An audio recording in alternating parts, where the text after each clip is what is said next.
is Jan Reha with the Career Discovery Show. Today I'm going to be interviewing Laura Waterson, and you're with Vet Wow. So welcome to the show, and I want to find out a little bit more about you and your own background and how you became involved with this organization. So tell me about your little journey. My journey was that I had been in the military and had been sexually assaulted, and like most people who I've spoken to anyway, while the actual incident was very traumatizing, what was far more traumatizing is the way that we were treated afterwards when we reported it and expected what we had been told since basic training of, like, you know, if somebody does this, this is what's going to happen to them. You come and you report it. It's open door policy, and you go and you do that, and you end up being treated like a child molester or something yourself. They totally turn it around on you and intimidate you, and that's where my little axis tipped. Was when I went for help. So what branch of the military were you in, Laura? I was in the Air Force. In the Air Force? My, that's quite a feat to get into the Air Force, is it not? Well, yeah, you have to be smarter. Yes, I thought so. How did you decide to go into the Air Force? Well, that's also kind of a funny story. I used to live in Southern California, and I had a lot of friends who were Marines.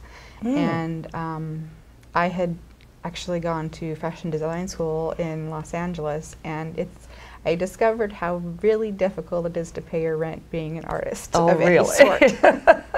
So I was trying to figure out a way that I could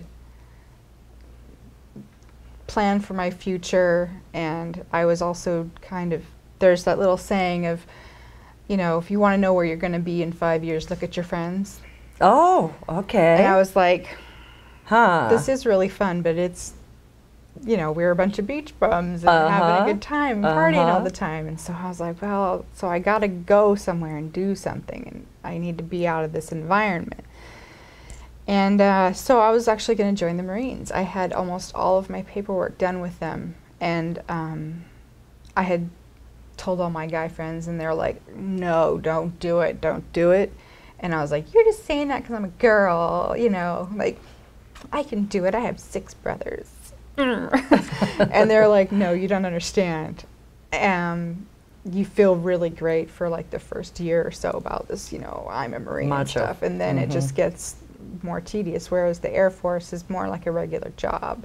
Okay. That you wear a uniform. And some people use that as like oh, the Air Force isn't really the military, you know, like yes. I think competition. I think that's a more traditional attitude. Right. Well, it's the, you know, the typical tradition, or you know. Yes.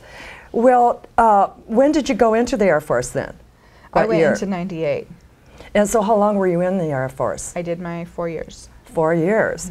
So where did this incident take place? This actually took place on McCord down in Tacoma. Yes, here. Yes. Wow, I was thinking it might have been out in Iraq. No, there's far more, even now with all of the incidents happening over in Iraq, there are far more happening in the States. Oh, that's very important to know. On a consistent basis, whether or not there was the war, it's been happening forever. You know what's interesting, as a feminist and being involved with the women's movement, and I became involved in the 70s, one of the things that we did here in Seattle was to protest rape. And we were going to have the rape amendment. And we did research. And what we found, in fact, that was what was going on, there was a lot of incest going on as well. And it was interesting to watch how, you know, as a society, we've been embracing the fact that women have been molested, and how women have been dealt with. And it makes me think that we're still at infant stages of standing up where we don't tolerate this kind of behavior. I give you so much credit for what you're doing.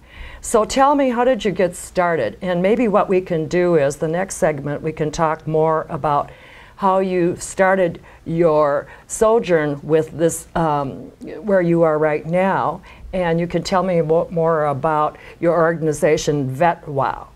So I'm speaking with Laura Waterson, and I look forward to continuing our conversation. This is Jan Reha with the Career Discovery Hour. Thank you.